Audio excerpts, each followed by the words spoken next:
Maria Teresa Creasey. Hi. Welcome. That's quite a mouthful of a name you It have is.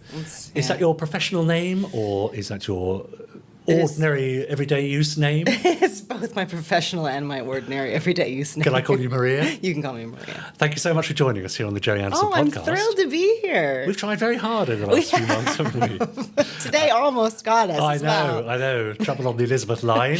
I was trying. But welcome to Slough. I know, lovely Slough. Yeah. Now, you are known perhaps best to us in the Gerry Anderson universe for playing Dr. Helena Russell in the Big Finish Anderson Entertainment audio Adventures of Space 1999. So we'll be talking, of course, about that a little later on, and even listening to a couple of clips, and seeing you, I think, on one of your first days in the studio at Big Finish, recording that as well. How mortifying.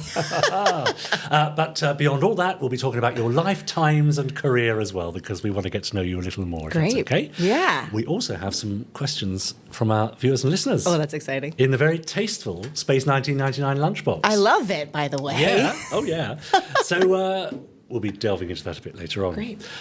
So let's start at the beginning, shall we? I'm guessing born in America, raised in America? Born in America. Whereabouts? Yeah. were So I you? was born in San Francisco, raised in California, and lived there for a long time, and then went to college in New York, and then moved here and Right. went to drama school here. Right, okay. So, but did those dreams start in America of going to drama school? Did you come to the UK specifically for I that? did not come to the UK specifically for that. I Yeah. came here for a boy. Did you? Let's be honest about How it. did that work out? Good. We're still 2 kids, married. Really? Yay! Amazing. Oh, that's great. Yeah, but my dad was English actually, so it was just an easier move, really. I see. But were you involved in sort of anything theatrical or I was acting-wise kind of in the dabbling. States? I did. I double majored in English and theater. My dad very practically was like, you could play in theater, Yeah. but you need a real career. Yeah, and how did that go down? I said, okay, and then went to drama school. Right. But no, yeah, I mean, he was right. I think, it makes you a better artist in any form to sort of be around and involved in other things other than just theater or painting or whatever. Was it a dream from an early age or something that sort of slowly dawned upon you? No, probably has always been a dream. Yeah. Like, I've just always been artistically inclined, always a little bit of a performer, a very precocious child. Right, yeah, okay. I mean, not abnormal for American kids, but I'm glad you said that. that's all right. We can own it, much to my dad's embarrassment, being a Brit in the States. Yeah. But yeah, it was probably always, earliest memory was me playing Dorothy in Kindergarten Land, Dorothy in Kindergarten Land. Oh, right. Whispering everyone's lines see. in their You were one of ears those, because were I you? knew all the lines. I know it's embarrassing. I There's see, been okay. a lot of moments like that in my life. And then how did it go down when you were offered a place at drama school? Where did you train then? In the So I trained at Royal Scottish, RSAMD then, now what did the family, RCS. what did the family think well, of that? my dad, not to bring it downer, but my dad passed away a while ago, so he didn't know. He used to say, don't go to Glasgow, roll up your windows. And then I was like, sorry, Dad, now I'm going to be here for 3 years. But I think I moved here, and my husband is a musician, and he was recording an album up there. And he said, well, you might not want to hang out in the studio all day. You might want to go check out, I think there's a drama school in town. So I sort of just went and thought I would maybe apply to drama schools and stay in London the next year. Yeah. But I went, and they were still having auditions. And so I thought, well, I'll just give it a go. And then I'm kind of a big believer in the universe, kind of telling you what might be good, and then you have to say yes to life and see what happens. And so I got a spot at Royal Scottish, and I thought, okay, we're packing up and we're moving to Glasgow. And he came with me. And was your thinking then to remain in the UK? I think so. I think we were both just kind of taking it as it came. We were quite spontaneous. I mean, it was very random that I moved. We were doing what I would refer to as like vacation dating, right? So he would come visit me in New York, and I would visit him in the UK, and sort of back and forth. And it finally was like, well, if something's going to happen, someone's going to need to make a decision. Yeah.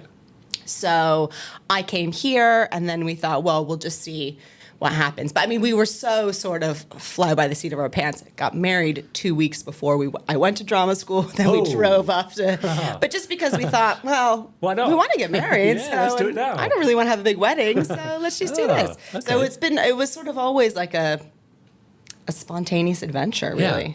So you came to the UK aged what? I was 20, I think I was 20, it was right after my dad died, so I think I was 27. Right, okay. Yeah. And I think it's fair to say from the email exchanges that we've had over the months that actually the work of Gerry Anderson didn't really figure very much in your life. No, Yeah. not at all, actually. I have to be really honest. I Yeah. felt a bit of an imposter when you said, would you mind coming? I thought, oh, God, what do I have to bring to the table? Not much. Yourself, that's all. Fine, I'll be here. And, you know, I couldn't ask my dad when I had gotten the offer for Space 1999. He would be the first person I would go to say, did you grow up with this? Which he did, probably, you know. I mean, almost, my husband was like, okay, we've got to do a quick run through some of these bits. So, it wasn't, I didn't really know. I think I'd heard about Thunderbirds before, like heard the name, because I think I worked with an actor who may have had some sort of connection with it, but otherwise I knew nothing. Great, because we're now going to play a game called Super Identification. I can't believe you're going to put this on. Oh, yeah. So we're going to have a look at 18 very brief clips. 18? Oh, yeah. He made 18 TV series. Okay. From, I think, 1957 to 2005. I'm looking over here for help. Shout out the one that you know. Oh, no. Ready for this? No. Come on. Okay. Dive in. All right. First up, The Adventures of... Nope. Okay. Tintin? I don't know. Okay, close enough. They are very quick. This is very early days. Yes, I don't. I mean, this is before our time, so don't know. worry. This is is this the worst that someone's ever done? Not at all. Thunderbirds? No. No. Just going to say that for everything? Hold that thought. Space 1999? No. Okay, we might be getting into familiar territory.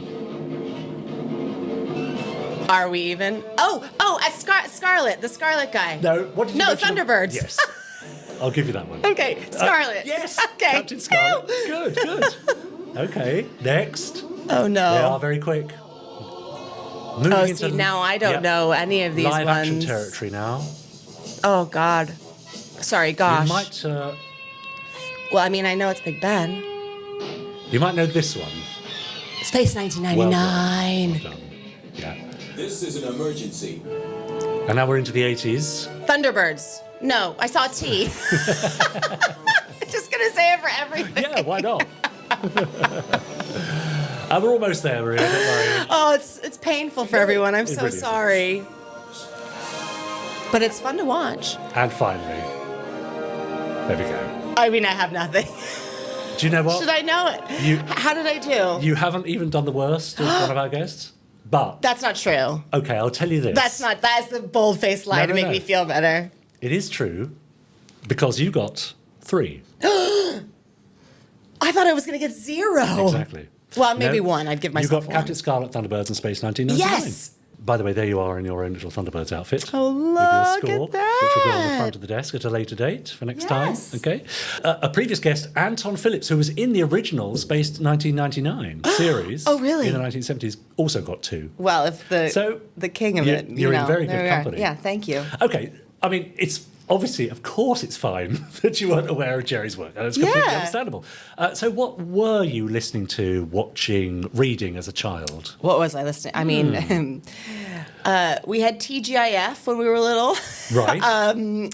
which was like Friday night programming, which was what was it, like Full House, Family Matters. Right. I mean, these are probably all things that you're like, I have no idea either. Yeah. I know. What other things did we watch when we were little? I feel like I probably should remember more. Was there a particular genre? I mean, did you enjoy? I mean, here's the other thing I have to be honest about. Like, sci-fi was not really in my world. I'm also a total wimp.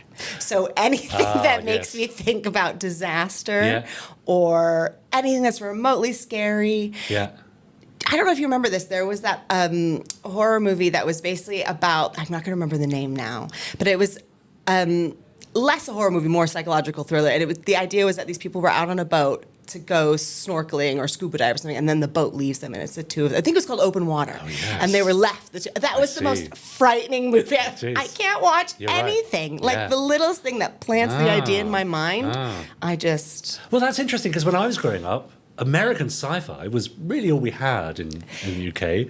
The likes of Buck Rogers and Battlestar Galactica. And Yes. that's what I grew up with, watching those things. Yeah, I and didn't. yet, no, that's I interesting, didn't. isn't it? Yeah, I was much more of a like, we love each other. Yeah, that's Yay, right. Yeah. let's be preteens. So to find yourself amongst this stuff today, talking about specifically Gerry Anderson within the genre of sci-fi, can you understand the appeal that it has for people? Yes. And how would first you of all- articulate that? First if you of all, can? I think just the little bits that I had seen. I mean, it's so influential to things nowadays. Like it's just you can see that right away.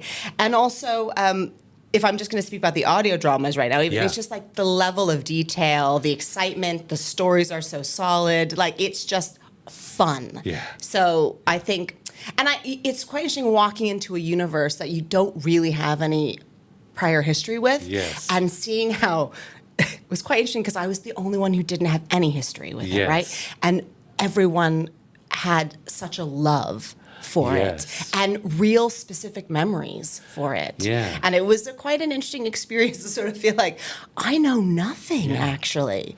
And I tried to not know too much, if I'm going to be honest as well, because when I saw a little bit, I thought, it's so specific what's happening there and so revered that it would be a shame if I sort of started doing an imitation or an impression of other people. Right. Right? Hold that I'll thought. hold it, but Let's have a look at a clip of those people in action, and we'll talk a little bit more about that in a moment. Great. Let's have a look at this.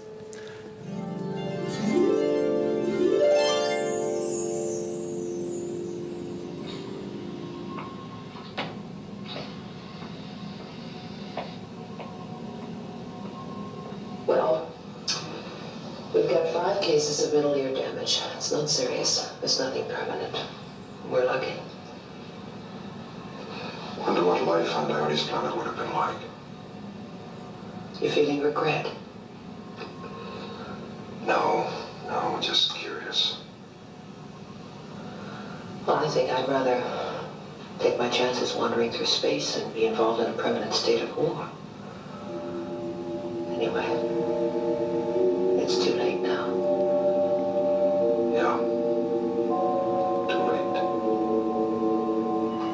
They got to the war and we have all of space in us to find a home. Somewhere. That's from The Last Enemy, Space 1999. Barbara Bain and Martin Landau in full force. So you mentioned that to me in an email, that when you got the call about playing Helena Russell from your agent, you thought, well, I'll take a look. Well, first of all, I thought, panic stations, what is this? This sounds important. So you see Barbara Bain in action, the role that you're about to play, and you were just mentioning there that... And I remember my first impressions of seeing just the tiniest clip was that she was so restrained and actually very seductive, which I thought, and also Martin Landau's so epic, all of these things, and you think, what reads on audio is not always going to be the same as what reads on film, you know, and it felt so contained that I thought there wouldn't be anywhere to go audio-wise because you don't have all of the visuals. And so I thought, I'm not going to watch anymore because it's so easy to fall into wanting to do that because it's also quite seductive. The sounds, the way that she's keeping it, the top on all the time. So cool, isn't it? It's So cool. And I think when we first started doing it, I was aware of that coolness, and I kind of tried to keep her real cool. But as the stories sort of got bigger and bolder and crazier, I thought, these are human beings living in a space station trying to figure out how they're going to survive. Like you can't be that calm all the time. Absolutely. There's a sense that performance of Barbara Bain's wouldn't work in your Space 1999. Exactly. The way that the stories have developed, too. I agree with that. And you mentioned also that, when you found yourself in studio with your fellow cast members, that they had a lot of love and all the memories of Space 1999, and of course you had none of that. Yeah. Did that free you somehow? Do you think they felt responsibility and extra responsibility that perhaps you didn't feel? I think they felt zero responsibility for me. Right, okay. They messed around, didn't they? They messed around. No, they were... everyone was so excited. But the thing about that is that it made me just as excited because I thought what an opportunity, how exciting to get to be a part of this world and just be a newbie, really. Scary, but exciting.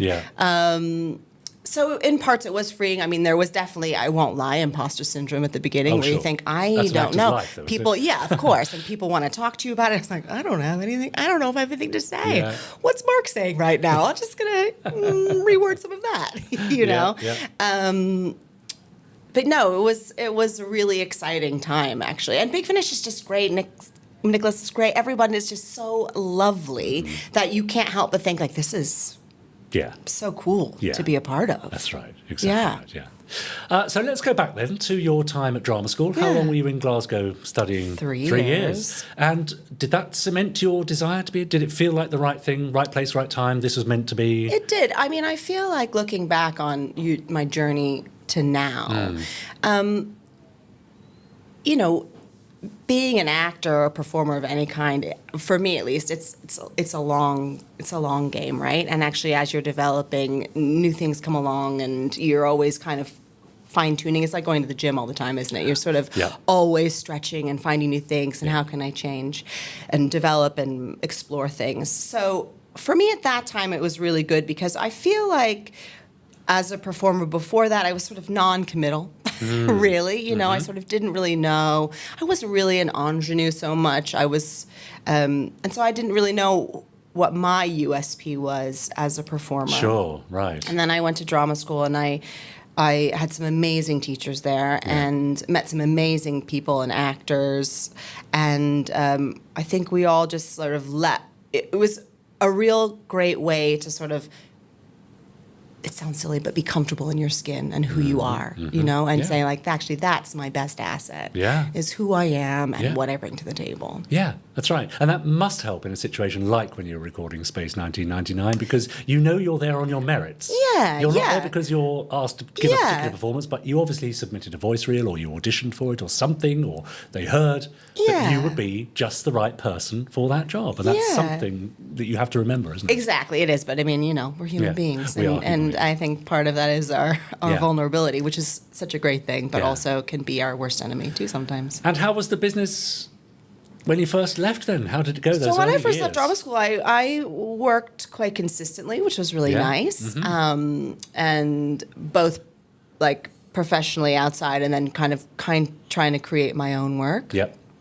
Which was another thing that I really learned from drama school, is actually like, you know, be your own artist and let the business give you what it gives you. So I mean, writing, producing? I sort of, not really writing so much, producing, yes, but more devising, which is sort of, you know, a more complicated way of writing. I wish I could just write things down on a page. It's so much easier. It's so much easier. That's right. No, it's not. It's so hard. But you know, it's quite interesting looking at all of our journeys at drama school as well. Like my cohort, you know, some are not acting at all, some are incredibly famous, and then there's a lot of us in the middle who are working and continuing to develop and things. Yeah. Great.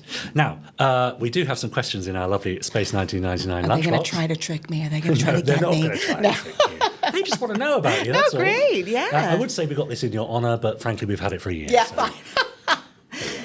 So have a reach in here and take maybe 3 or 4 this time, and then we'll have some more next I won't week. look. Don't worry, I'm not looking. That's it. Oh gosh, how many is that? Drop one of them. Drop one. That's 3. right. There we go. Perfect. I've got to admit, I think my stomach's going to rumble in a Uh-oh. second. So if you get that, Hungry. I'll just drink some sparkling water. Yeah. Okay, I'll just open these up.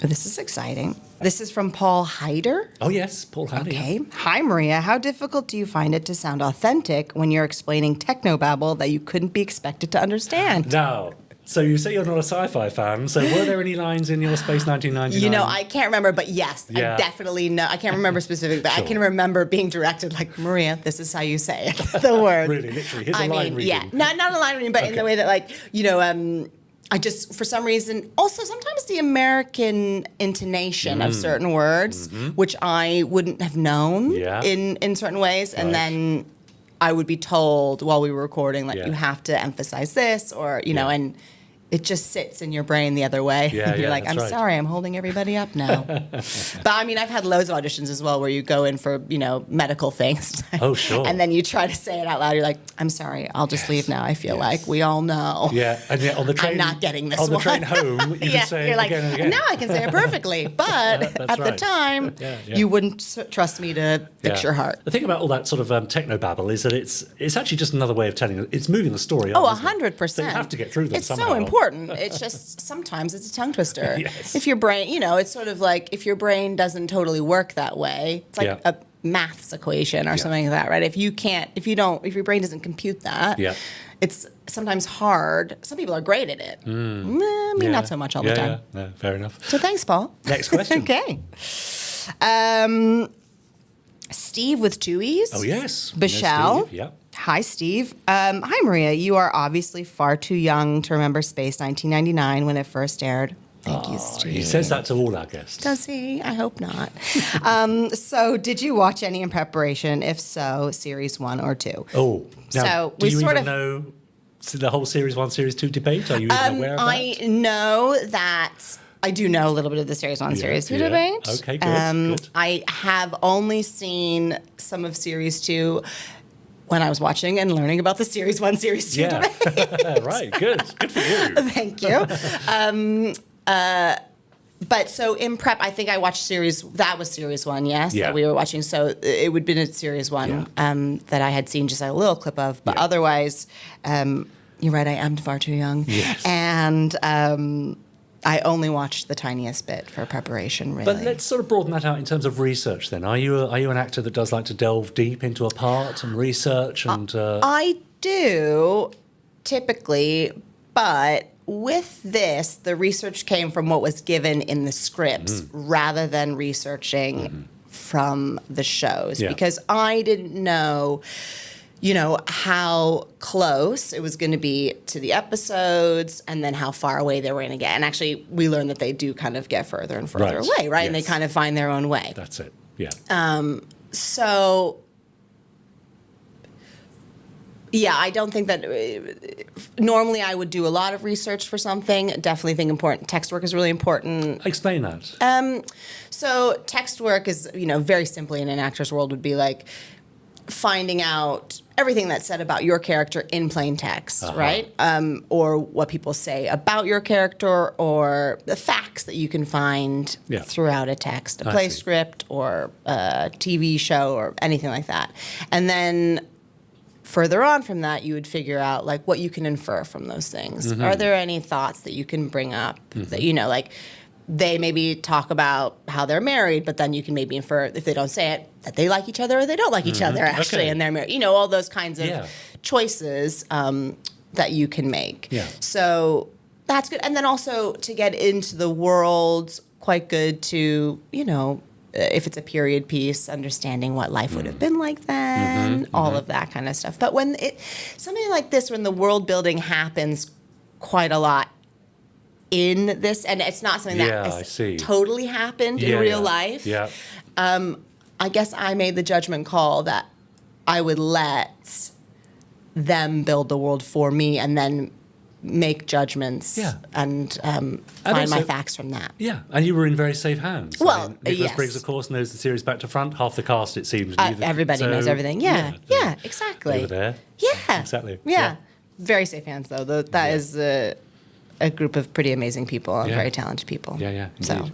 yeah. Time for one more, I All think. right, Have so we got this another one? is Rich Goodborn. Yes, Born. okay, yeah. Born. Hi, Maria. I love your version of Helena in Space 1999 audios. Is there a particular episode from the series that you like to do in audio?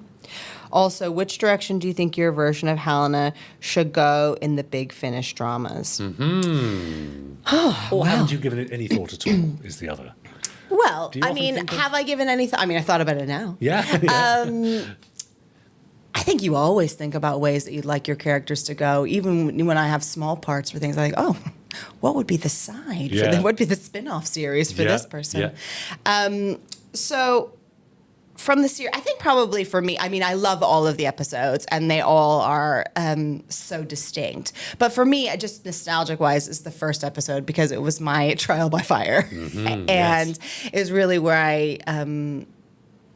I properly learned about Dr. Russell and like who she was and what was happening in that world and how they were a team, her and Koenig, and how they supported each other. Because all of those things, although created from the series, you know, Mark and I had to find ways to make that believable between us. We aren't just separate entities. Like even though it's an audio drama and things, you know, we have to figure out how that partnership functions. So was there a sense that even though it was an established series from TV, was there a sense you were sort of rebuilding from the ground up, or you had that freedom to rebuild from the ground up? I mean, I don't know if I can say that. I felt like, yes, but maybe that's because I came to it with no real, prior knowledge or preconceptions. I'm beginning to think that's probably the right direction to come from. Maybe. I don't know. Interesting. Other people might say. Well, we'll see, Yeah. Right. But for me, it was. I guess that for a lot of the other folks on it that who might have more knowledge or nostalgia for it, they might have held a little bit closer to that. Yeah. But for me, it was just trying to figure that out. And then he says, where would I like Helena to go? Oh, yeah. Wow. Yeah. I think Koenig and her should really have a moment. Well, of course they should. Of course. Without doubt. And a moment, a whole box set, I think. A whole box set.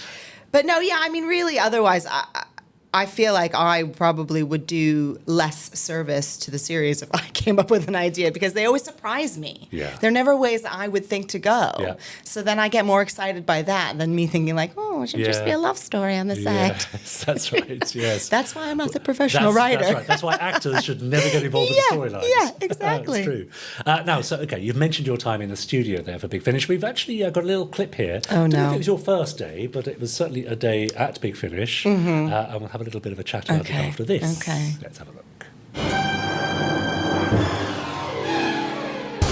I remember it quite well because it was such a kind of vivid part of my childhood. I was in space, which every kid loves a bit of sci-fi. At school, there were several people that had die-cast eagles, and I loved those. But it's just a brilliant cast around some great stories and a great look. We've got Maria Teresa Creasey as Dr. Russell, and just hearing the first scenes with Maria, she's an absolute find. I thought, what is this? Being American, it wasn't anything that was in my world, and I was born after the show, so I hadn't ever heard of it. It feels a little bit like I get to do a cover of a hit single that I had never heard about, and you kind of get to come with a new energy and think, it's just great, actually, and I get to hop on and see what happens. It's exciting. There we go. Bring back memories. Oh my goodness, how cringe to watch yourself, isn't it? And listen to yourself. You're like, oh God. Did I really say that? Yeah. I mean, I could have done a lot worse. So that's all You right. really could. That's great. No, it's fascinating. Yeah, but all I see is a baby belly in that, by the way. I know. It was so funny. So how pregnant were you at that point? How pregnant was I? You know what? I can't remember. I probably was about 4.5 months, I think. And they gave you a really tight space. Well, were we using some of the original ones, but I didn't fit in any of them. Right. So like the back was like you couldn't, and I was just like a delinquent. I felt like it wasn't anything to do, just myself being like, I don't know anything about this world, and now I don't fit in the costumes. Yes, wow. And I also remember thinking a little bit like on like them going Moonbase Alpha, that I was like going into territories unknown because I was my second kid, and I was like, how am I gonna do any of this? Really? I definitely was having an existential crisis, as it were. Wow. At the time. What a time to have an existential crisis. I know, right? It really worked out well. Did you get through that moment? We got through it. We got to the other side. We had a pandemic. It was great. I had a baby. I had a pandemic. It was wonderful. Nothing to shake you off of that. Yeah. Think like bigger fish. You'll be fine. So I guess COVID almost put a stop to everything, of course. But you were saying that you were able to continue with the series. We did so much recording during the pandemic. Is it all out now and all available that you know of? I think so. Yeah. I think so. So you're recording remotely from home, I'm guessing. Yeah. So I had a newborn downstairs, and I was, pumping, and I had my 3-year-old downstairs as well. My mother was there because she was stuck from the States. Right. Her visa just kept getting extended, obviously, because there was no way to travel. And I just said, I've got to go upstairs. I'm going to do a day of recording. And it was, Because, of course, that was the only work that many of us could find in those long months. So. I was very lucky during the pandemic that I did actually work quite a bit because I was doing lots of voiceovers. Yeah. But it was, it took a while for that to get going. It was such a joy to have them call up and say, we're going to do some Space 1999, because, in the middle of all of that chaos, to sort of have that was just such a gift. A little oasis. Yeah. That's right. Well, just before we go, let's have a little brief listen to a clip from Breakaway, the first story from Space 1999. Paul! Commander, there's a problem with Eagle 4 on approach to Sector 2. Break away immediately. That's an order. Break away. Moon Base Alpha, 13 September 1999. This is Dr. Helena Russell. Put me through to Metaprobe Commander Alan Carter. What's this? Not making house calls anymore, Doctor? Sector 2's exploding! My God! It's like they're watching us. The moon and the Earth are safe. People are dying out there, John. Recall all Eagles. What exactly happening out there? Find out. Can we get through to Moon Base Alpha?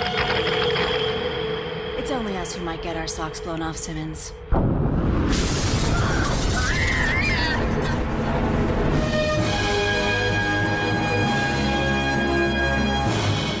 Space 1999. Breakaway. Nice. How exciting is that? How is that? I know, it's exciting. What is it? Why does audio work so well for these epic dramas, do you think? I think it lets you build the picture, right? This is, for me, the best thing about it, because when you watch a lot of sci-fi, it's fun to see sort of, I guess it's different now with computerized things, but it's fun to see the creation of that. But actually, when audio, the landscape is so big that you just plant some ideas in people's heads, and it's so rich. It brings it all to life. Yeah, it's really cool. Yeah, great. Also, they're just so good. The production value is just so good. Yeah, they really are. Yeah, it's lovely. And all those actors are good. Yeah. I mean, don't know. They're all just really good. Stepping into other actors' shoes, I suppose. Yeah. Have you ever done that before or since? That's a good question. I mean, I guess in theater you kind of do, because there's a lot of people who pave the way, right, in doing that. And so there's always somebody before you who's done something, but not in this way, I don't think. Something so iconic that actually hasn't had loads of life. Yeah. After it. Yeah. We spoke last week as well about your training in Glasgow and your sort of early years as an actor, and picking up work and so on. So we're going to have a little look at your show reel. Oh, goodness. Here we go. A few clips. It probably needs to be updated if we're going to be honest about it. And then we'll have a little talk about the areas that you've worked in, because I know you've done a lot of voice work and stuff for video games and so on. So we'll have a chat about that. Definitely. Let's have a look at this in the meantime. Maybe petty, but business is business. Good. I respect your effort, though. In my experience, you want to make more money, you want to be independent, you got to take more risks. Ian Holloway. What are Harry's requirements for running a meet? Morning. Are there any messages for Will Holloway? Let me see. Yes, Mr. Holloway. Your uncle said he'll meet you at the coffee shop. He left his mobile at home. Thanks.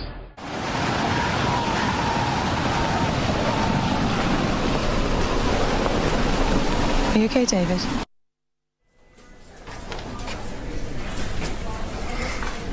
Yeah. Good. This way, yeah?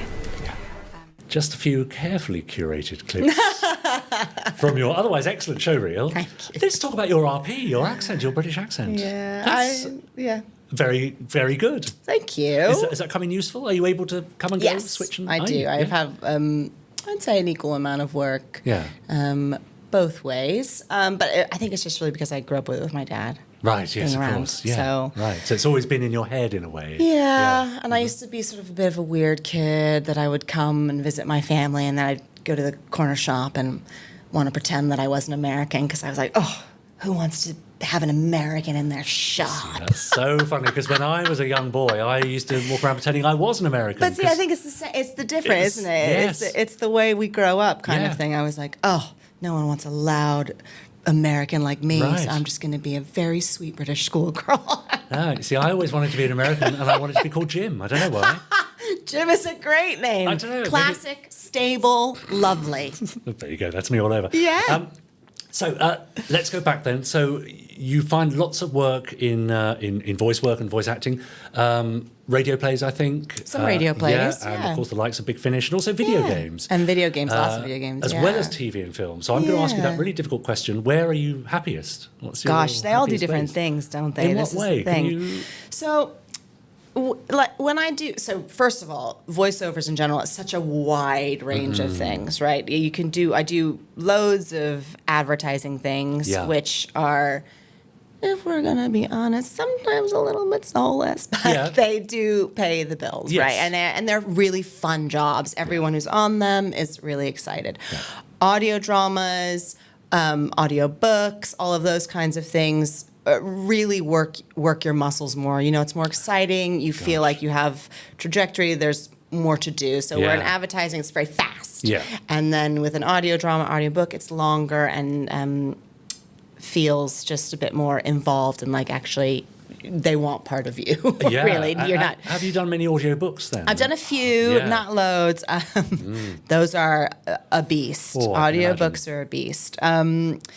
Video games and cartoons I do too. So I was recently recording some new cartoon stuff, and they're just so fun. You just get to make lots of weird, fun voices and be a goofball, which I tend to do. Now, is this studio time or is it a work from home stuff as well? Studio time a lot more now, which is I mean, I love recording from home, but also I've moved house. I've got 2 small children and a very yappy 16-year-old dog.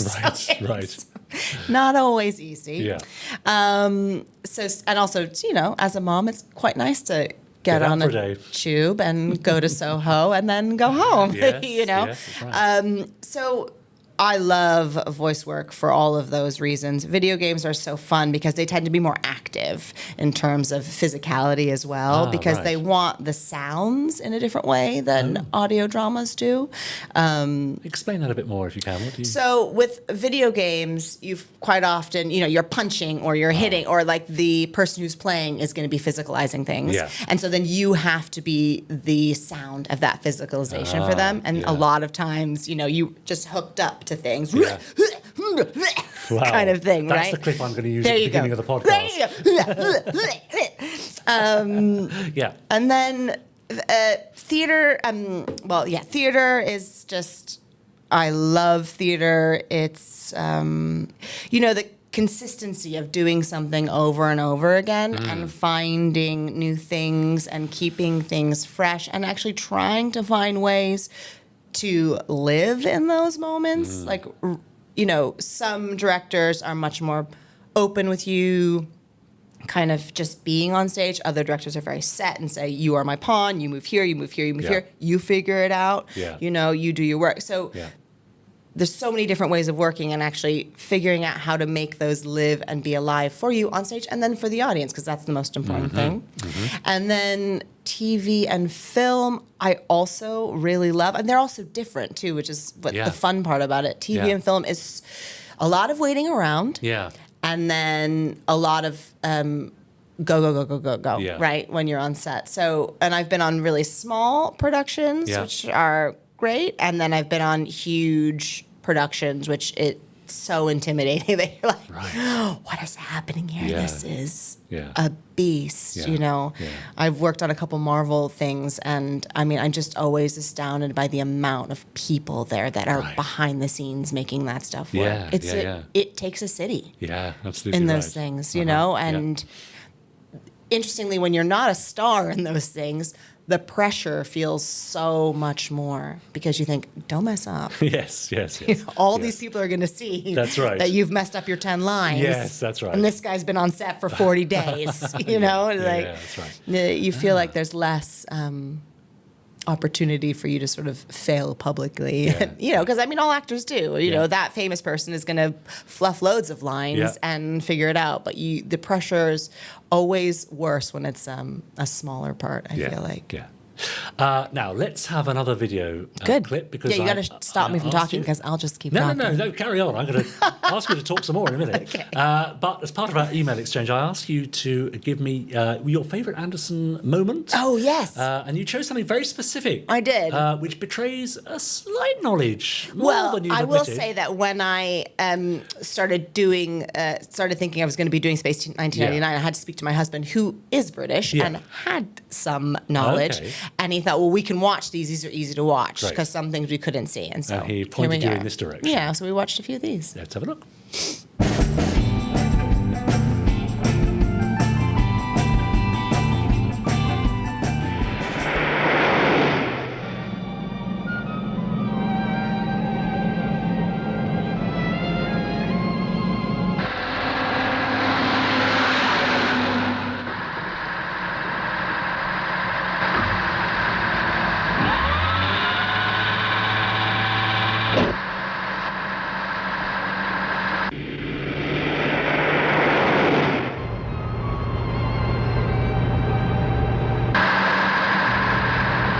Look out, Harris.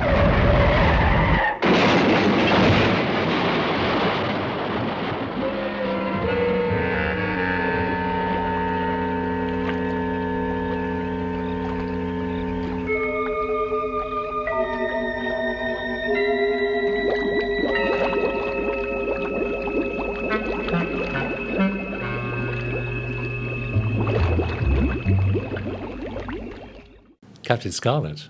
Yeah.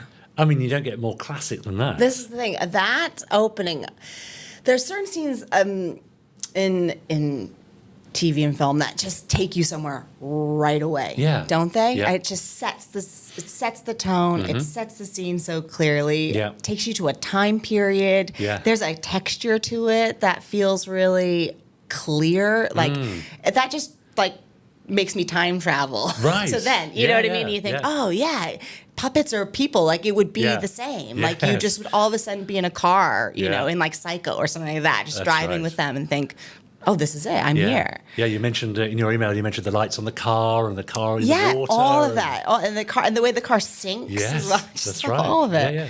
And then you went on to mention, which we didn't have time to show here, another favourite character from Captain Scarlet, Destiny Angel. Yeah. How cool is she? Very cool. We know I mean, the thing is, I didn't know. I had seen her in that episode. I think I've seen her in a couple other ones as well. But then I didn't know anything about her. And I've since learned that she has like a very serious backstory and was another person until she had falling out. And then, you know, I won't try to explain it to you. 50-year-old show, it's a long one. But she just shows up as well, and she just takes care of business, looks amazing, and then leaves. Yeah. Like, if I could play anyone in the Interverse, it would be her. There you go. That's probably a question in the box Probably, later, but like 100% not my type. Yeah, right. Yeah. I would never be typecast as that, but I would love to do it. Yes, something to aim for, isn't Something it? to aim for. But that's interesting. So, you know, you got the part of Space 1999 on the audio series, and so you and your husband thought it might be an idea to, you know, just for fun, let's have a look at some of Gerry Anderson's stuff. And you found yourself watching that, which of course is a world away from the live-action, slick 1970s sci-fi of Space 1999. Yeah. Martin Landau and Barbara Bain.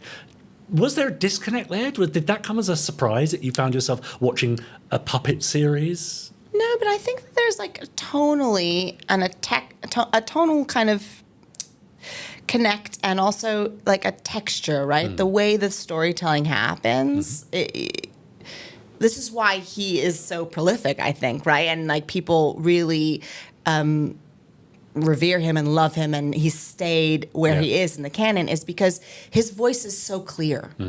Whatever medium he's using, however the stories are happening, like it's unmistakable that it's him and his stories. And I think that those kind of connect. But also, it was quite amazing to be like, wait, this is what he also does this. Yes. Wait, he also does this. Yeah, that's right. Wait, what's happening? How? And now I'm going to go to space. Yeah. Okay.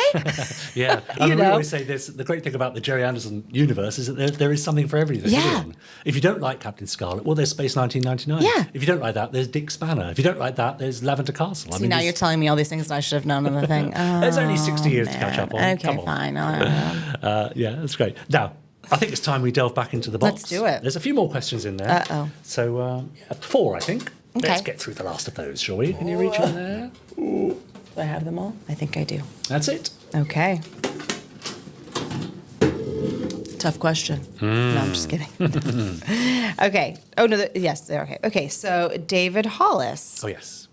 Hi, Maria. If there was a chance to be anyone in the Anderverse in a live show... Aye. This is not planned, by the way, you guys. This is kind of amazing. Yeah. Who would you like to be? Also, is there a character that you would like to try and play that you think would be so hard to do and push you to a new level of acting? Oh. Last question also to Richard James. Oh, crikey. Right, okay. So there are 2 questions there. There are. You want to play from the Anderverse, and then let's say generally... Destiny Angel. Let's be honest about it. Yeah, I'm going to do that. It's going to happen, is it? I mean, I would genuinely play... I mean, I would love to play anyone, really. Like, even if I'm thinking about Space 1999, all of those characters are awesome. Simmons, anyone, just all of those. If we were going to be non-gender specific, but then if we were just going to talk about fashion, right, okay, I would say Destiny Angel. Okay, wow, right, because she looks amazing, and she is she kicks butt. Yes, she does. And then a wider question. Is there a part that you would really want to play because you feel that it would stretch you and make you reach parts that you haven't yet reached? Is there anything in the Shakespeare canon or the great American stage plays? Or I was just thinking about Who's Afraid of Virginia Woolf the other day, actually. Because I'm working on something currently that is loosely based on The Seagull by Chekhov. Oh, yeah.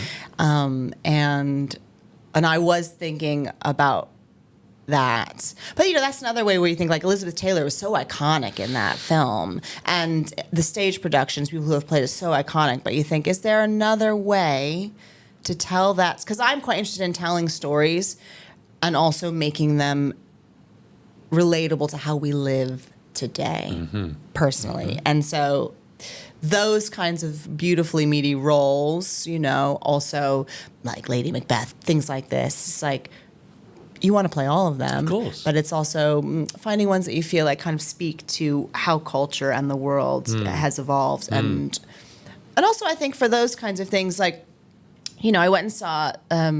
This will date us here, but I went and saw the Cherry Orchard at the Donmar Warehouse that's happening, which is also a Chekhov piece, and you think it's a beautiful show. Gosh, it's good, but also you think, like, how can we get more younger people? Sure. To be interested in this stuff. Yeah. Because there are so many great roles that I would want to play, but at what cost? Are we just going to do another stage version of this? Yeah. So I would like to play any amazing female role, but the big challenge would be how to make it sing for like all generations, not just for people who are theater heads. That's right. Or Gerry Anderson heads or anything like that. Like really it transcends. Give it something else. Yeah. Like it. That would be me. And you? It's not about me. Next question. Oh, come on. All right. John Reeder. Hi, Maria. It seems that you enjoy being in hit sci-fi franchises, which is great. I do. Don't you? I do. But is this something you choose to do, or were you specifically invited into these franchises? We have to be honest, John. Yeah. I was specifically invited into this franchise. I tend to get very nervous when it comes to horror or sci-fi or anything like that because I just get nervous. And yet, I mean, I chose not to show it today, but you did feature, I think, in a short horror movie. I have, yeah. Quite interesting, though. I haven't watched it. I have. Oh, good. Okay. I think there's funny bits in it, from what I understand. Bits in it, Wretch, I think. Wretch, yes. They're quite an interesting couple anyway. They do lots of fun stuff. Yeah. But So how was that experience? It was great, but when you're deconstructing it, it's so different, right? Yeah. So like doing the Space 1999, deconstructing that is such a different beast to watching. For some reason, I tell my children all the time when they get nervous, like, it's just a TV show. Yes. It's just a movie, and we're talking about, Toy Story or something like this. That's right. But for me, I'm like, why can't I take that my own advice when it comes to cinema or things? I get so involved in things. Yeah.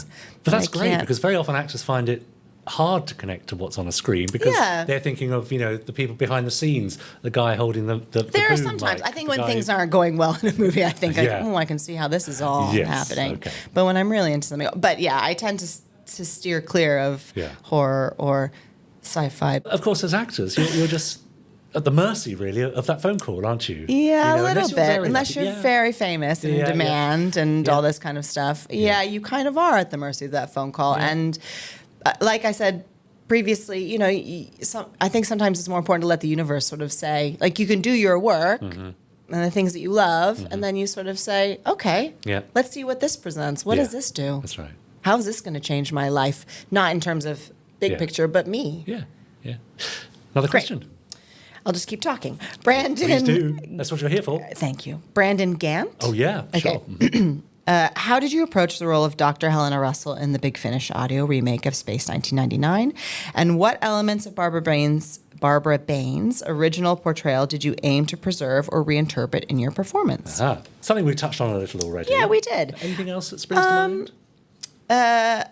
It must be wonderful to kind of tick that part off, because it's quite, to a certain section of people, it's an important role. I think, honestly, I would have been more nervous if I had understood the significance of this part and this piece and all more than I did. Yeah. But I knew bits, I knew enough to come in to do it, but I did take it as, like I think I said in the previous thing, getting to do a cover of something else, right? Yeah. But actually, looking back on that, that's me first dipping my toes into it and then actually realizing that it wasn't a cover. It turned into my interpretation of it. But at the time, I thought, I don't want to upset people. I don't want to change things too much that they think this isn't how it's supposed to be, you know? Yeah. So it's interesting watching that back as well and thinking, like, I didn't want to step on toes. No, I wanted to do a good job. I was having so much fun. Yeah. And I wanted people to like it and be happy. Yeah. Think that we did it justice. Yeah. I think you did. Yeah. I think that's job done. Good. Yeah. Final one, I think. Final one. Yeah. Robert Monk. Mm-hmm. Was it fun being on the set of Ghostbusters Frozen Empire? Oh. And were you a fan of the other movies? Aha. Well, I mean, we all loved Ghostbusters when we were younger. Yeah. Who doesn't? And that was a funny phone call because I did not know it was Ghostbusters at all. Okay. Until I think like a week before I was going on set. Right. Because it was so secretive. Yeah. So where was I hope this? I'm allowed to say that. Yeah. Where was this shot? Here. Okay. In the UK. Mm-hmm. And it was one of those moments where I was like, this is a huge undertaking. Not for me, but for them. I mean, you come in and unbelievably, this is a funny story. So they redid I play a very small part in this film, but they redid a whole New York City street. So they had yellow taxi cabs driving on set. Yeah. They had redone this whole diner. And I went into the diner and I was chatting with the director and I met everybody who was on set and working, and they had some special effects that they had to work out, all this kind of stuff. And I said, I think I know this diner. Is this an actual diner? And he said, it's an exact replica of this diner on so-and-so. And I said, I literally lived around the corner from this diner. I've been to this diner That's brilliant. So many times. Amazing.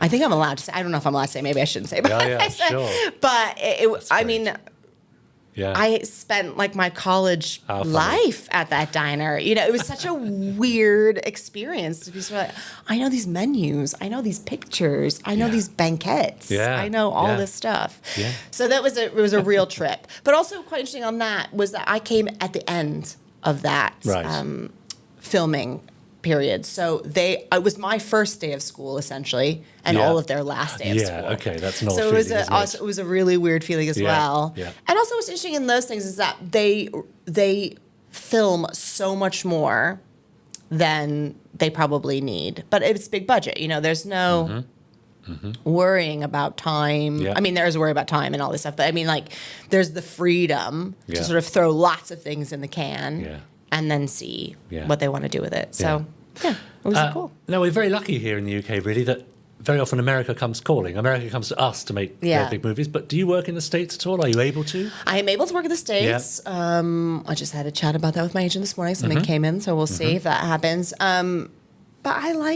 I'm happy to work in the UK. I would go if something specific called. Yeah. But, you know, I've got kids now. I've got a husband who needs some, attention sometimes.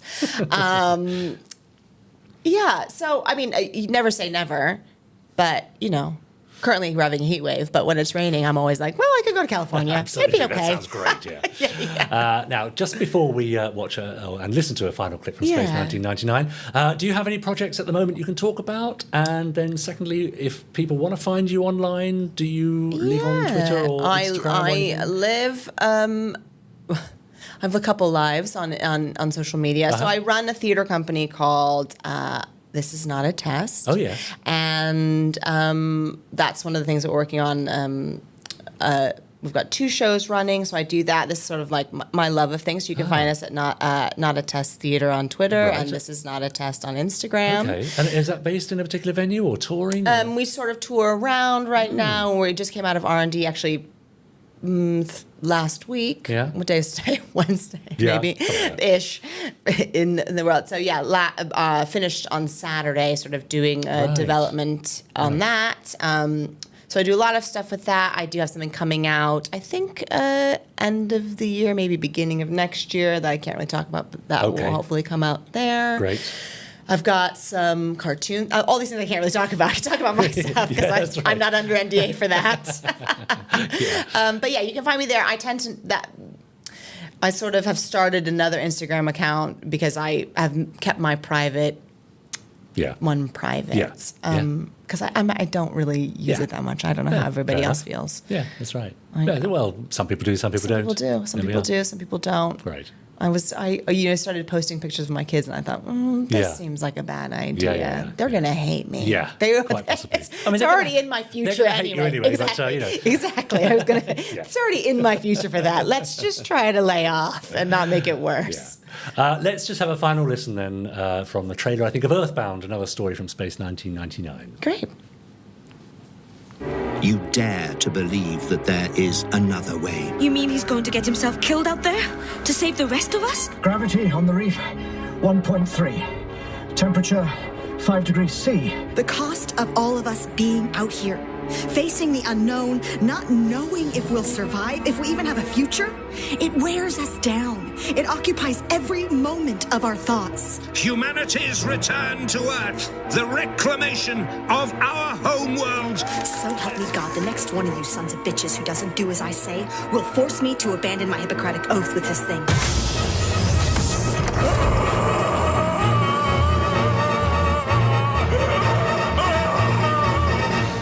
There we are. That's it. Not hearing any more. Done. Now, if you want to hear any more, now. you've got to go to Big Finish and find it. Yeah. I think you've done, 4 or 5 stories now? I think it's about 5, maybe even more. Is it 3? I can't remember exactly, Can you tell us, is there any more in the pipipeline, or is that something even you don't know? I am not privy to that information. Right, okay. I'll try and find out for you. Yeah, find out for me. I'd like to know. I was just looking at that picture of me. I was like, I'm so pregnant in those pictures because we did all that. My little face. That's sweet. Oh, that's lovely. Thank you so much for joining us. I'm so glad we could make this work. I'm so happy to be here. I know. Great to meet you. Thank you for all your stories. And we'll see you again. Yeah, definitely. Bye. Bye.